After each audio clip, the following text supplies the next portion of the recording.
Welcome, gents. Legends of the Yak. I'm Brett. To my left, we have a proper legend. Just even more so than just a fishing legend, right? Ex-policeman. That's right, yeah. Yeah. Been in a few gun battles. Yeah. For those of you, Not just Rhyno, Lombaard.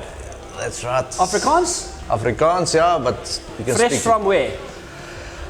Originally? Okay, born in the Eastern Cape, exported very quickly to Northern Natal, grew up in Newcastle. From Newcastle, I'll get there, started bass fishing from high school, moved to Maritzburg, carried on a bit of fishing. So actually not an freshwater. inlander, not a Joburger. No. So you're Afrikaans, Eastern Cape Afrikaner. Yeah. So, There's not a lot of but Natal boy. I was 2 or 3 years old when we moved to KZN, to Natal. Should I say Northern Natal, Newcastle, and then Maritzburg High School in Voortrekker. Voortrekker Hoërskool? Yeah, Voortrekker. Where's Voortrekker Hoërskool? Maritzburg. Maritzburg, okay. Yeah, so, and I joined the police 85, moved to Durban, Yeah. and immediately, So you've been a fisherman your whole life?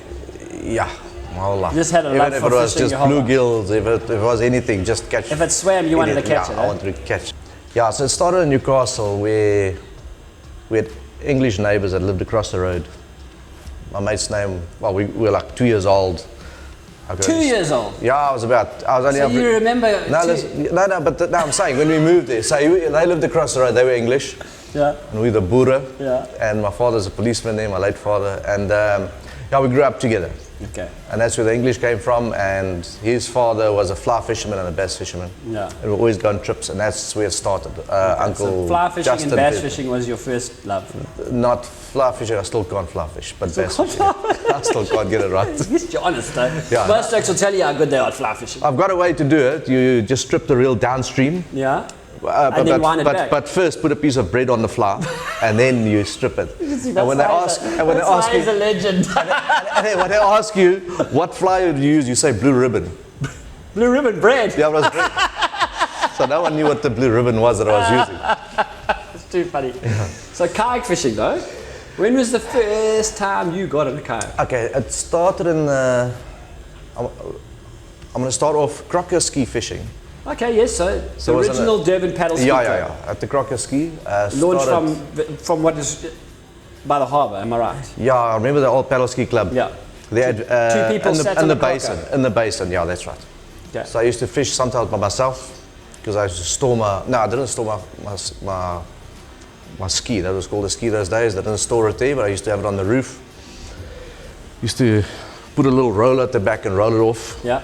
And then put it on the trolleys and push it out. Go fish Were by you one of myself. those buddies who had a beach buggy and put on the roof? No. One of those. I had a rusted car because all the salt water always ran into the gutters of the car and it rusted to pieces. Anyway, that's where I started. And it was like in the 90s, early 90s, maybe early 80s, early 90s. No, sorry, late 80s, early 90s. Fished there for a while, long. And anyway, I had 2 crocker skis there. One day I launched the one, and when I launched the other one, the safety officer there, they were very, very serious, and it was very dangerous. serious. Yeah, very. Yeah. And I anyway, think his name was Johnny, if I remember. yeah, Johnny was there, but it wasn't him. It was another guy, and they chased me. They said no sticker, no launch, but everyone knew me, and I fished there. Everyone knew I was a member, but I didn't have my member sticker, and that's where it started. So yeah, I stripped my moor there. Stripped your moor? It was myself and my brother Anton, and I said, "Come, let's take a drive." I heard the oaks are catching they go with like canoes on the ocean. They catch fish there on floating. Let's go have a look. So it was on a Saturday morning, so we put the big crocker ski back on the roof, came to Mhloti, and we saw the oaks going out there, and I couldn't believe the oaks went out. It was probably cold. Now I'll tell you now, so I sat there, and I waited, and they came, and I said, let's wait till they come back, and they came back, and they had like kuta, but like all the shoalies, lots of them. Yeah. And I spoke to the guy with the blue beach buggy, which was Benny. Benny, there we go, Benny again. And then immediately, when I spoke to him, I rented a kayak that Wednesday from him. Yeah. Went out, I swam about 3 times, he got impatient with me. Yes, he got money. Kom die visse buiten, he was gaan mal with me, but I paid him $100 for the rental of the ski. For the rental of the ski. So he had his $100, but he could make, he could catch a few more fish there. So anyway, he was impatient. And eventually I got out. I got my first kuda, first launch on 6.5 kgs, and I bought one immediately. So, I bought the old tunny. Yeah. paddled that for a while, but the hatch was too small, couldn't fit enough fish in there. Because those days we used to wind the trolleys. Yeah, we did. We wound it. Yeah, and then I came to you, Yeah. and I got my first, I think it was a Wahoo Super light. Super Light, yeah, I got that, and it was Super Light, Yeah. if we had to compare. And that would have been your first trip to Mozambique too, not long after that. Yeah. So I started fishing on a kayak exactly on 2000. Okay. So you can work it out quickly, it's 24 years now. Yeah, 24 So, years. Yeah, There we go. yeah. So, yeah, in Mozambique, I used to go there All the time? 3, 4, You 5 were- times a year. One of my fondest memories of you is you're captain of the Brainos. No, you got it wrong. It was Rhyno and the Brainos. Rhyno and the Brainos. that And was when it? I arrived there, I remember Hockley, Mr. Faulty, Yeah. used to say, oh, here comes Rhyno with his development team. Development team. Only Hockley would say that. Yeah, so look, But just honestly, you and that bunch of guys were freaking yeah. still some of the Yeah, finest. I'm still mates with probably all of them. Ocky's in Australia. I still speak to him, still chat to him. Darian Brayno, funny story. Darian Brayno, you're gonna laugh at this now. I go to the rugby 2 weeks ago, and I'm standing with my daughter, and this lighty comes up to me and says to me, "Your daughter's name is Riley." So I was like, "Yeah." She says, I can't even remember what he said his name was. He says, "I'm so and so." She says, "My dad's Darian." I was like, "Yarra, yes, kak, no." He says, "I've been trying to phone my dad because I've got no money for beer." So I bought the latte a beer and we sent a photo to Bruno. It's like, but I'm saying, it's like Yeah. lifelong memories of you Yeah, guys, like good guys. Yeah, same. Sean Ogborn, I mean, him and I go years back. Yeah. I met him, I've seen him on the water here, but I really got to know him with the first Ginjata comp. You guys didn't even go up, it was the first, which... No, I was there, but it wasn't a stealth comp. It was the original Yeah. Ginjata jet ski kayak fishing comp. That's right, yeah. Organised by the owners of the Ginjata Club. That's right, yeah. Yes. I'm in Poland then, that's Yes. right. Yeah, those days. So that's the first time I went, it's the second time I went to Mozambique, but it's the first time I went on a comp. Yeah. And yeah, yes, it was great, and we caught a lot of fish there. It was like, it was crazy, but yeah, I became big mates with Sean, and we're still big mates. When he comes here, not long ago, Yeah, he we was went here to on some- Underberg. came and Yeah, visited me. he came to you. Yeah, he came there. So yeah, we see each other often. Oh, good. Yeah, So 24, so realistically 24 years of kayak 24 fishing. years, that's 24 right. years. Yeah. And like you say, you've fished on what kayaks that have been around, you've fished. Now fished- you're fishing on a fusion. a Fusion. A Fusion, He's a yeah. die-hard Fusion Yeah, man. Fusion. Everybody has their die-hard kayak. There's Rhyno's. Is And if I tell you why, you'll know why, because I've broken almost every ski I owned. every piece of... Every ski I owned, I've broken it. I've sunk. It's only because you're gung-ho. Hey? Gung-ho. You know what gung-ho is? You tell me. I'm going regardless. Yeah. It's just your That's character, it. it's your nature. That's it. It's like I say, if you're going to meet someone who's tough, like freaking hard as nails, this is a man. Yeah, if I can go, look, I've sunk a ski where I went over with no ski. He's in time with those. I was the only oak at Mfloti Cheers to launching. I was the only oak launching at Mfloti and the surf was big. And I thought, nah, I can make it. Yeah. I'll And you make didn't make it. Yeah, and I thought I made it. And then that last wave came and the thing clapped me. And that was the end of that. And Was that the Sorry. one I remember when it sunk in the waves and you lost your rods and reels and everything? yes, I car remember that. keys, everything. Car keys too. Everything. I lost everything. Lost it. I lost everything. Everything. And that's why I'm going to come back to what you're going to ask later on about the piece of equipment that's very valuable. I'll get back to that later on. Okay. But anyway. But we sidetracked now because No, you're now we a are Fusion now. man, eh? Okay, so carry on where you were lost. Okay, now on the Fusion, let's get back to the Fusion. So I've sunk skis. I've had skis fallen off the roof. I've broken skis on the rocks. And the Fusion is a You machine. name it, you've done the it. Fusion is a machine. I've washed out on the rocks already by Salmon Bay. And you'll see, it's got a few lacerations, but it's So hundreds. Yeah. That's what the Fusion was made for. Yeah. You know, to bounce off the rocks, to fall off the cars, to drive over it. That's, And you've put it that through it, thing and it's is still going strong. Perfect. That thing is. The only design fault, apparently, that we have on the Fusion, and this comes from Oh, yes, Rhyno, I know what it mine is. was the first time he took his Fusion out, he phones me and he says to me, "I've got a complaint." So it's like, oh, okay. I hate complaints because it means I've done something wrong. But that's also, I like them because I can fix something. He says, I put my car keys, my phone and my wallet in the dry hatch between my legs. And when I opened the lid, everything was floating. Yeah, it was leaking. Like, Rhyno, that's it's not a called dry. a live well. It fills up with water. So he literally put all his valuable stuff in his live well and expecting it to be dry. That's unlucky my phone didn't get wet. I don't know how it survived it. It survived, okay. Yeah. So there we go. Yeah. So 24 years of kayak fishing, and there's a fish that stands out in your mind. I think I know what it might be. Yeah, you're right. Am I right, eh? Yeah, 100%. Is it the 50K one? That's the 50K one. That's the 50K one. That's the happiest I've been ever. So, but you need to elaborate. This is your story because yeah, it goes deeper than one comp, Rhyno. Yeah, that's so where. So how many years have you put in the time for that fish? In the comp? How many comps have there been? There's been 7. There's actually more than that from the original UKFC comp, but I think I know what you're talking about when you say like the 50K one, maybe? Yeah. Or before that, even slightly before that. If I talk about the 50K one, it really became, look, it's always been big. Do you know what I'm saying? It's always been big. I've always featured here, there. You've always come in the top 10, but every single year. Yeah, so I got it somewhere, I can't remember. But what I did is I added every fisherman that fished it, and I added all their weights, and I can name the big names now. Scott Hunter, Brad Arthur, Marcus, yourself, the Bartha brothers. Do yourself a favor, I'll send you the list. If you look at, and every year I was in the top 10, and if you add the weights, there's no one close that's even got half of the weight that I have. And okay, look, in honesty, some people maybe don't understand that comp, we don't weigh 10 fish, we weigh our biggest fish. Yes. And that's the trick. Is you've consistently always weighed a fish that's come in the top 10. Yeah, they have had more fish and a lot of fish. If they had to weigh all their fish together. I'm talking quality. But I'm talking about that. If we get to your counting fish. Yeah. So my fish have always been over 20. Yeah. Except, they've always been over 20, I think. Yeah, they have. Yeah. Might have been a tuna maybe that was also over 20. No, I'm not sure about that. But yeah. But you've come second in the comp a few times? Yeah, I've come third. When I say second biggest cooter. Not last year, the year before. Yeah.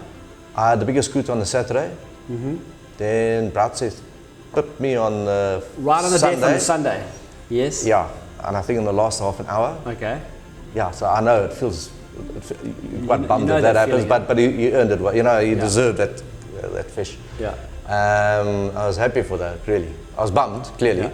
And then the following year was... So the following year, that was my year. But if I could go back to that one year where I think Scott won it. Yes. And all those guys posed those big fish. Yes. I think I got a 25 kg fish. And all the oaks at Zinkwazi congratulated me. So you won it, you've got it. And I said, no, oaks. In this comp, maybe in the ski boat comp, I'll feel quite secure. Yeah. But in the kayak club... Well, that year stands out very, very big in my head. I was in charge of the weigh-in, and the ski boat comp had been the weekend before. Yeah. You would have fished probably the ski boat comp with friends or something back then. Winning fish was 23 and a half, 23? Yeah. So rightfully so. To think I've got a 25 kilo fish I've won. So my fish was 25 and the oak said, you've got it. I said, no. I said, there's some big names, yes. There's some big boys fishing. Yeah. I said, I'll be lucky if I make top 10. And the oaks at Zinkwazi looked at me like, you're mad. And I didn't see that photo yet, so I didn't know about that. No fish. one, So I just said, I've got a feeling big fish are coming out. So anyway, that's why I'm going back to that story. And when I think I had the fourth biggest or the fifth biggest fish. Fourth or fifth biggest cooter. Well, I wasn't on that photo, but I had a very nice cooter. Yeah. And that photo was taken where they caught them. So now, coming to last year, I mean, I was at Zinkwazi fishing with slough. I got a 16 kg on the Saturday, and I knew I'm not going to get anywhere with that. But when I was at Zinkwazi, hardly anyone fished there because it's a short day, and Zinkwazi was quiet. Sunday, yeah. It's a Sunday, yeah. And I was paddling there. I saw Adam there, some guy, I don't know, one of the new guys. Only like 4 or 5 in the water. And I put my favorite bait out, which is a walla, biggest walla you can find. I put it out, I paddled, and same, I don't really fish with a fish finder or a GPS. I don't. I've got a fish finder. I don't really. Technology is not your friend. Yeah, it's not. It's hard work. No, look, at Pindana, but I know what you're saying. Zinkwazi, I understand the marks, I know the marks, you know what I'm saying? And I don't veer off my specific marks. I'll pedal around there. And it goes back to maybe what I was saying to Carl. You understand Zinkwazi, you know Zinkwazi, you know your spot. You're confident in your spot. Yeah, and I know the landmarks. So I basically know where I am. Yeah. I'll be slightly off, but it's not a big problem, you know what I'm saying? So anyway, that day, I remember it was a southwest blowing, and I was drifting with it. And on the fish finder, I actually saw, to me it looked like kudu at the bottom. So I threw a jig, and I was starting to jig. While you had your walla floating out the back, yeah, on the bottom? Two wallas out, one top, one right at the bottom. So anyway, and I remember Adam paddling past me, and he looked at me funny like this, and he was still saying something. I couldn't hear what he was saying because the wind's blowing. And I mean, I was jigging, and next one, bah, I went on. And that reel of mine screamed. And I was trying to hold it, and it screamed off, but with the speed. Yeah, yeah. And that was on the jig now, eh? Yeah, on the jig, and it bit me off. Oh. It didn't bite the whole jig off, just your assist hooks. Yeah, okay. So I thought that's possibly a kuta. So I turned around, and I came back, and I drifted over that spot, and I estimated the depth there. I saw the fish, and I saw them again there, and I put the walla down, and I sat there, and I just drifted with it, but not really expecting anything, getting a bit excited, and then when that reel took off. But if I say when it screamed, I've caught plenty kuta over 20, and when that thing took off, I thought, it's the winning fish. Yeah, and it was a winning fish. And then, I mean, no one saw me catch it. One guy who's close enough, and like I said, I got a 16 point something on the Saturday. So I thought, wait, so I'm gonna pull a move here. So I put it in the hatch. And you hit it away. You hit it from everybody. Yeah, I put it in. I put it in, and that guy said, hey, well done, looks like a good fish. It's exactly what So when I paddled past him, he said, how's the fish? I said, it's better than yesterday, bigger than yesterday. Bigger than yesterday. And I mean, I think everyone else knows the story, really. For the people that don't know the story. Yeah, the people that were here.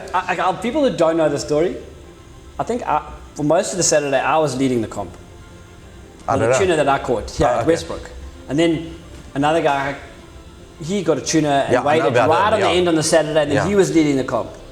And then obviously Sunday morning, he thought he had won, and he pitched up at the prize giving. He literally sat here waiting at the prize giving, waiting, and you just sat there drinking your beer in the corner of the table. Am I right? You're 100% right.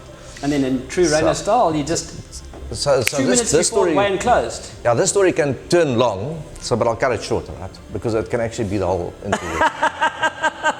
Because when I tell it over a few beers, it's a long story. Yeah. But anyway, so then I saw Adam paddling towards the car park. So he's not going to launch shots, and you have to beach at the launch shot if you have a fish. Yeah, yeah. So I thought, okay, Adam doesn't have a fish, so I knew he didn't get a bigger fish on that day. And a lot of the other guys paddle that way anyway. Yeah. So I thought, okay. And then when I hit the beach, I saw Brian. Brian Jacob, yeah. Yeah, Brian Jacobs. He came and hit the beach. And he said, did you get a fish? I said, yeah. He said, how big? I said, bigger than yesterday's. Same story. Yeah. Can I help you carry your ski? I said, no, it's fine. Oh, no, but sorry, I'm actually jumping the gun here. When I came back, I was paddling and I was dancing because I was happy. And was that the drone video when you were dancing? Yes, exactly that. Someone got a drone video of dancing. It's Thelma, my wife, at the drone up. Okay. And I saw the drone up, but I was already dancing. And the part that she didn't get actually is because of the heavy fish, a small little foamy like this in the bay knocked you off. Popped me over, yeah. So I got back on, but I did a reminder, got back on, paddled. I thought I'm going to paddle. Now I knew this kayak's going to be heavy, so I have to get closer into the rocks. And that's when I went in and she had it up, but I was happy. I was dancing, swinging the paddle and dancing. Call it the 50K shuffle. So anyway, and she said, when she came to me, she says, dude, what are you so happy about? I'll show you. You'll have to use the beeping sound here. But anyway, I said, I just won 50K. She goes, I said, I'm telling you. Like I said, you remember what I said with the 25 kg, I didn't feel secure. This time you and felt I thought, secure. No. But I didn't see a lot of fish coming out, and I thought, this is the fish. You got a feeling. When you're fishing in a comp, you got a feeling. Yeah, so I had a feeling, and then Brian Jacobs said, can I help you carry your kayak? I said, no, it's fine. Yeah. But I had to take the fish out, it was too heavy. Yeah. I'm making a story really long now, which I said I'm not going to. But then there were people on the beach, and I had to take the fish out. It was too heavy to carry. So I waited for Brian to go. So you waited for the Oaks to leave? Yeah, to leave, so I don't want them to see the fish. So this is like proper secret? Because everyone placed photos of theirs on the group and everything, Yeah. so I don't want to do that. I said, Yeah. no, please. And then I said to my kids quickly, run to the car, get the fish bag, which I won the year before. So you used the last year's prize to So hide now, this year's winner. I still had the 16 kg kuta in there. Yeah. I had a yellow belly, which I foul-hooked, and I didn't know I was going to catch a big fish. I thought that's quite a nice chow to have. Yeah, so I'll eat yellow that. belly chow. So I had that in there. And then, geez, I battled to get that big fish in there. Hey? And it was fish ice bag. in there. And the tail wouldn't go in. Then I thought I have to get in because I don't want people to see the tail. Yeah. You know, I forced it and zipped it up. And then quickly dragged the kayak up. And then I went to fish. As I wanted to carry the fish bag, Brian again said, Rhyno, I must help you carry the bag. I said, no, it's fine, thanks. I'll sit here, I'm waiting a bit. So he went and he loaded and he went. There was no other fishermen on there.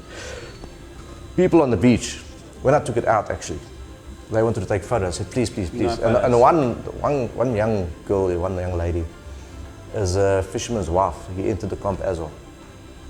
So she said, please, can I take a photo? I said, no. I said, you can take a photo, but please, don't share it. Don't even tell your husband.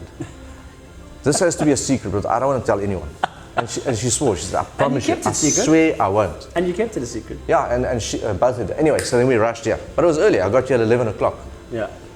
Weigh-in closed at 1, I think. So anyway, so I started hitting a few zamalek, celebrating too early maybe, I wasn't sure, but I was starting to celebrate because I thought I had it in the bag literally.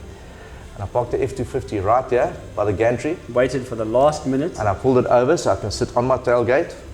And I was Thelma and the kids were sitting there. Anyway, we saw cars racing in. The Bartha brothers came to, and when they carry their bag, and she looks at me, like with her eyes, I said, I got it. I felt cocksure. Yeah. Anyway, but then some guys come with a big bag, and I said, nah, it looks heavy, but I know they'll have 4 or 5 fish in there. Yeah. And then Weighmaster said, look, 2 minutes to weigh in, and they were sitting behind the gantry and going, and I said, wait. And you could hear cars racing, down here. I said, no, there's still fish coming. Anyway, and then, you were there, and then eventually they said, okay, we might as well close the scale. No one there. I said, hey, sorry, I forgot to weigh my fish. I'll still weigh my fish. Then I said, oh, pull it, man, come, it's drinking time. I've been drinking longer anyway. Yeah. So and then, you waited. I carried the bag. Just can I make the story a little bit longer just for a minute? Yeah, you can. 1 minute. The ski boat comp, that we had, I caught a little snook like this. I had the big bag as well, but my whole bag was full of beers and ice. So when I carried it, everyone thought the winning fish was so heavy. Jeez. So when I took it out, it was a small snook. So when I carried the big bag, the guys thought, Rhyno's got a big bag of beer. Yeah, you know what I'm saying? Again. Yeah, but it was very heavy because I had the 16 in there, ice, beer. And a rock rod. And a rock rod and a big fish. So when I unzipped it, first I took a beer out, if you can remember. Yeah.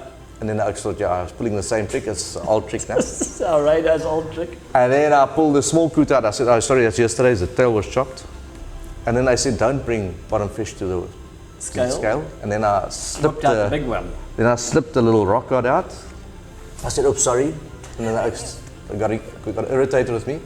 But when I pulled that tail out, that propeller of it, you could just hear everyone say, whoa! And the oak, you thought he was winning until the oak just like slumped into his chair.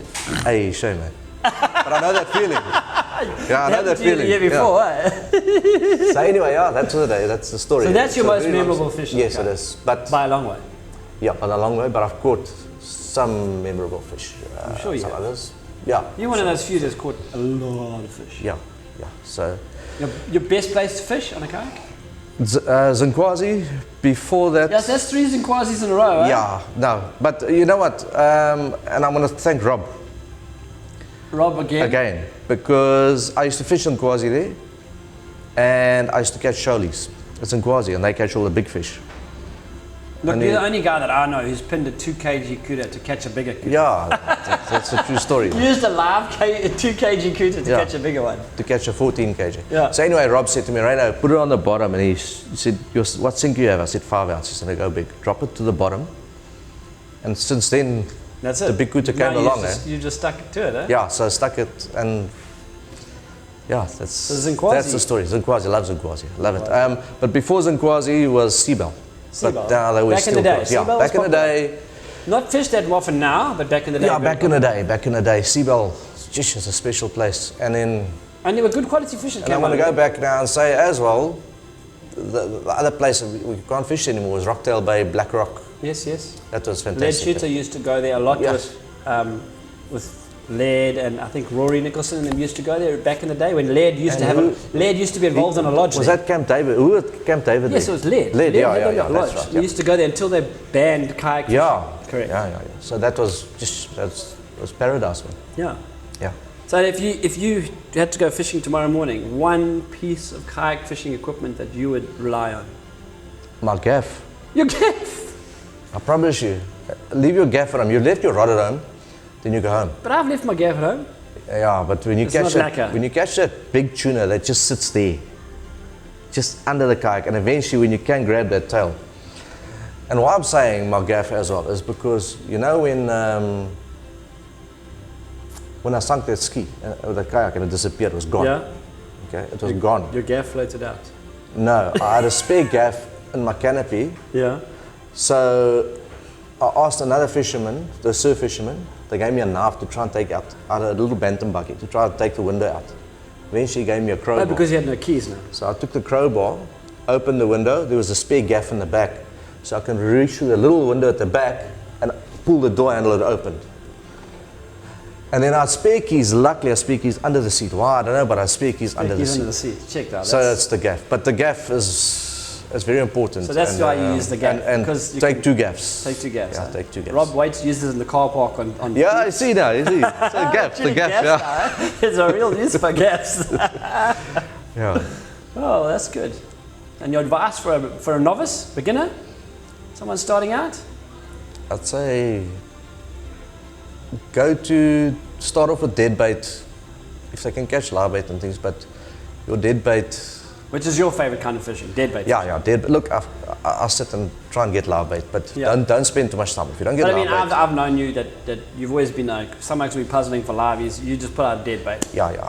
You won't say no to live bait, but I'm saying... I have sat there and spent too much time catching live bait. Trying to catch live bait or catching live bait, and when you get out there, you could have caught 2-3 quid already. Yeah. Okay. So start with a dead bait, basic traces. The basics. That's what I'm saying. Basics. Stick to the basics. Stick to the basics, and you'll get your fish. And persevere. Yeah. That's it. And your favorite fishing buddy, because this is going to catch you. No, I don't have one. You've had some good ones. I had, but I don't have any more because Etienne doesn't fish anymore with me. Who did you enjoy fishing with the most? Besides Pora. I would have said Telma every time I coached. No, but that's what I'm saying. She doesn't fish anymore. That's why I don't have anyone anymore. The times and the fun that you guys had on the water together. No, absolutely. You know. Now look, can I tell you something? And she can fish, eh? Yeah. Before her was the Rhynos. Then she came along. Yeah. And the Rhynos was more brandy and coke than fishing. Yes, eh? The good old days, eh? Like the recent Paynon trip, because then Duran came along, Duran and the Brainer, and again it was Duran. What did we call? What is it? You got Pink Panther. Pink Panther, yeah. No, but if I have to go back to Telma, as she learned quickly, but she grew up in Zim, tiger fishing with her dad. Okay, so there we go. Once again, it goes back to she's done some kind of fishing. So she knew about fishing. She could fish. Yeah. So I think back the first time her and I went to Jake's. She got 10 snook, I got 7. And her biggest one was 7.5. That's when your wife outfishes you. Hers was a 7.5 kg. It took me 3 years to beat it. To get a bigger snook than it. Yeah, but she caught plenty of fish, big fish. And she was the lady legend. I know a lot of ladies around there, but there weren't ladies around there at that time. No, she was one of the very few. Yeah. She could, she came on the Pandan trip, she could quality fish. And now still, it's now off kayak fishing, but I went bass fishing 2 weeks ago, my first tournament with a mate of mine on his boat in Albert Falls. Yeah. And while I was there, she sent me photos of her and the 2 girls went to another bass dam, and she sent And me a caught photo bigger fish of than the, you. exactly, of the bass they catching on the side of the dam. That's it. So I mean, that's the type of person she is. She'll go fishing and take my girls fishing. So it's Yeah. just the 3 girls. Yeah. Yeah, go fishing. So they're better than you. And every time I see my, So then you're not going to be buying them a kayak because then they're going to outfish you. yeah, no, I should actually. It's cheaper than horses. Cheaper than horses. But anyway, I'm not going to go there.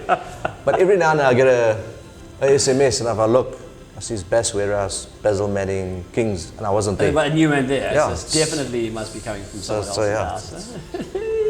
So actually, if you say a memorable catch, it must be her as well. You know what I'm Oh, saying? there we go. That's the. Oh, there we Baby, go. you hear that, baby? I don't think she's going to watch this video. Don't edit it out now. Oh, that's been good. That's been good. I mean, like I say, like everybody that we talk to, we can honestly we can go on for hours. And Yeah, hours we and can, hours. we can. And you know, like, But I appreciate the fact that you stopped in and chatted because Yeah, like we thanks do, a lot. and a lot of the guys in the club consider you a legend because, I mean, 24 years of proper knowledge. yeah. You've always been helpful, and you always put your hand up for a trip when you're free. Do you like a couple of R&Rs? Yeah, You know, but that's good. yeah. But the last drink I had was at the last comp here, so I'm taking it easy a bit. Taking it easier. Yeah, just give take it it a out. breather. Yeah. So if there's one thing that outside of kayak fishing that people don't know about you, what would that be? No, I'm gonna put it this way. I'm gonna say God gave me 4 talents. Yeah, Okay, one is fishing, yeah, one is shooting. yeah. 96, I got Natal colours. Represented Natal Bisley shooting Yeah. in the UK. I went to the UK. Yeah. The other one is to catch crooks. Catch crooks. I love it, and I can catch them. Yeah. Yeah, Is that why so- you're called Mr. Angas? Yeah, that's why, because The lie detector. and they test. always call me out for polygraphs on farms and that. Yeah, yeah. And I mean, the first answer you're going to get is who stole whatever is. Angas. No one knows, yeah. So for Angas. the So I got that international viewers, registration Angas number. is a Zulu word for I don't know. Yeah, and then the other one is wheeling and dealing. So I got, Yeah. Yeah. And that's the truth there. He's So a the- proper wheel and dealer. yeah, so that's, those are my 4 talents that I believe God gave me. And yeah, I'm happy He gave me those. I enjoy all 4 of them. That's good. Yeah. But yeah, so I suppose a hidden talent, policeman, caught a lot of crooks. Yeah, Lie detectors just catch more crooks. yeah. So when we go on trips, we catch the oaks. We always used to laugh at Wayne and say, you know, careful, we might get Rhyno to check that you're not making up a story, eh? Yeah, but I don't know. Now that we now caught that big fish, there was no one to test me. So The truth that has was a come big out. question. So that might be better end this, because you know, Yeah, we'll leave it unanswered. perfect. I'm happy All with right. that. But it's been Thanks. good having you. Thank you for joining us. Thank you very much. Thank you, Rhyno. Thanks.